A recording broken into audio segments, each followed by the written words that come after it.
Hey loves, welcome or welcome back to my channel. If you are new here, my name is Faith, and today guys, I'll be checking out Patrick Ben David gives his opinion about Ben Shapiro. And if you are ready, let's see what this video is all about. Speaking of Disney, the Daily Wire are going to do their own version of Snow White with Brett Cooper starring as Snow White. I saw that. I saw that. I mean, that to me is, largely a declarative statement of culture war on what's happening with children, with children's movies. It's synthesizing down all of the little tangential issues that have been included. Is it anything to do with the push toward the sort of books that are in school? Is it us, denying this? Rachel Ziegler throwing Snow White under the bus. Like, she doesn't have a Prince Charming. She has a stalker. We don't need that. What do you think about that? I think that it is a very dangerous lesson to teach young girls that boys that show interest in them are dangerous and to be avoided. I think it makes for a generation of fragile, narcissistic, fearful young girls that I wouldn't want as a daughter and that I don't want as a mother. You know what a perfect example that is? The movement of feminism is the ultimate example of not choosing your enemies wisely. You chose men as being the enemy. 40 years later, 50 years later, you're 65 years old, single, not married, no kids. You're living in an apartment or a condo with a dog or a cat. That's all you ever talk about. And you're lonely and you're sitting there saying, I was wrong. Men are not the enemy. But guess what? That movement stole 50 years of your life. You know how painful that is? What she's doing right now with the messaging she's given and then getting out there and saying, well, I don't want to be able to have to do this. No, it's not necessarily going to be that way nowadays. Women don't need that anymore. It's a completely different era right now we're talking about. And to do this at 100-year anniversary of Disney? Yeah. Really? With what Walt and many of us, I remember living in Iran watching Disney cartoons translated in Farsi, literally in Farsi. It's very weird when you watch it in Farsi because the language is a rough language. You watch Pinocchio in Farsi, it's not as appealing, right? But we grew up with this stuff. We grew up with watching these cartoons. To see that taking place is, if you ask me, it's absolutely pathetic. But you're seeing how many back-to-back flops Disney has right now. Yeah. And it's not a good look. By the way, the buyers who want to buy Disney, they're loving this. Apple's one of the most qualified buyers. They hope Disney makes 5 more flops.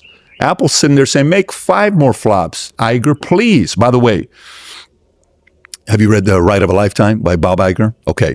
Another interesting guy. What he did with his 38 career at ABC. Obviously, he's been there a lot longer, but when you read the book, the first 38 run, to be one of the best power brokers, then to finish your career up the way you're doing right now, very, very bad way of finishing it up. He's not an idiot, right? You don't have the excuse of not knowing. He is for sure. What a point you just made. He is 100% not an idiot.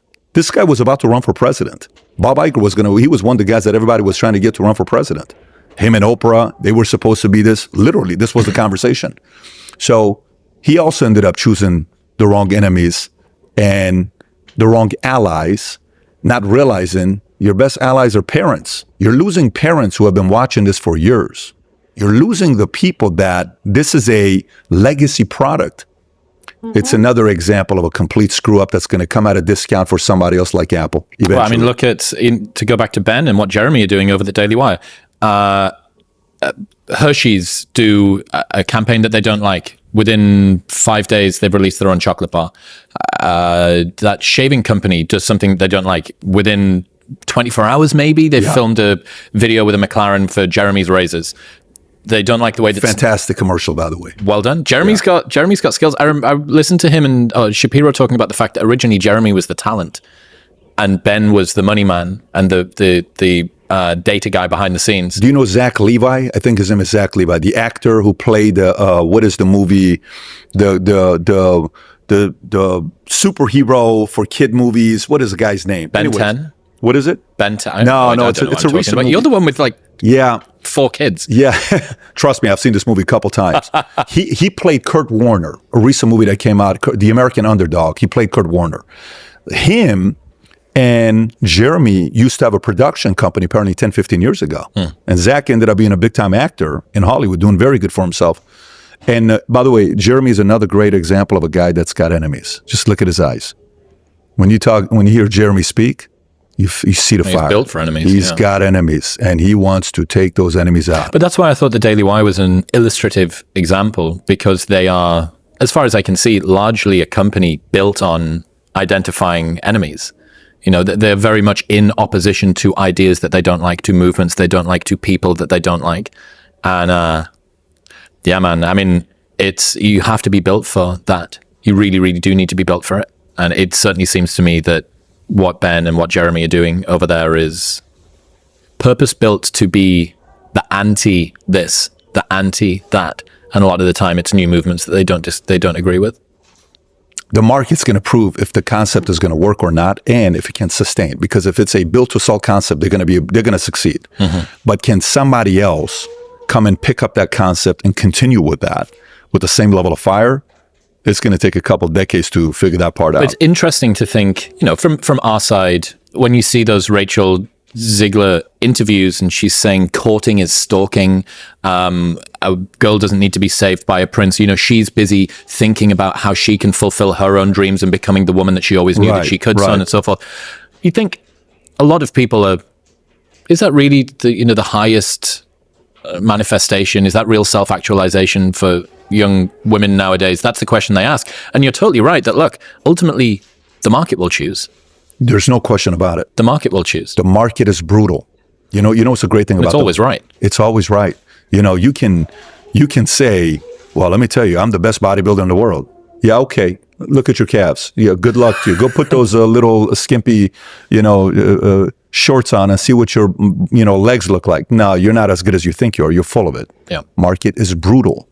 Podcast, business, concepts, investments, drinks, alcohol, books you write. When I first wrote Your Next 5 Moves, and we launched it August of 2020, this is during the peak of COVID, my publisher, Simon & Schuster, asked and said, so how do you think the book's going to do?